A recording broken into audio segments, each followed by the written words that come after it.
Hello everyone, if you keep getting this error in Call of Duty Black Ops 7, stuck at fetching account data from platform, then you have come to the right place because in this video I'm going to show you how easy it is to get rid of that annoying error in Call of Duty Black Ops 7 easily. First off, what you're going to do is you're going to open up your start menu, you're going to right here view network connections,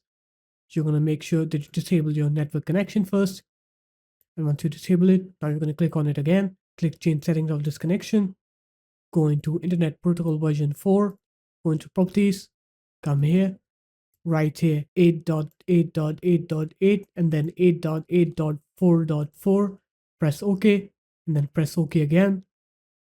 wait 10 to 15 seconds, and after that, go ahead and enable your network connection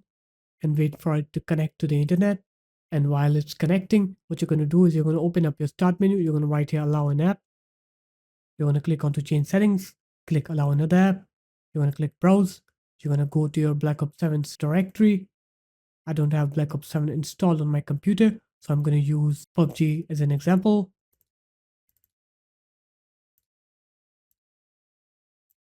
Click add on here,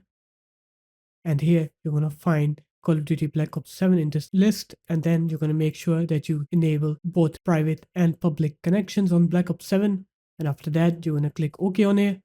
And now you can go ahead and play your Call of Duty Black Ops 7, and you will see that you will not get that error stuck at fetching account data from platform error anymore. So there it is guys, that's how easy it was. If you guys found this video helpful, make sure to leave a like, comment and subscribe to the channel, and I'll see you in my next video. Peace.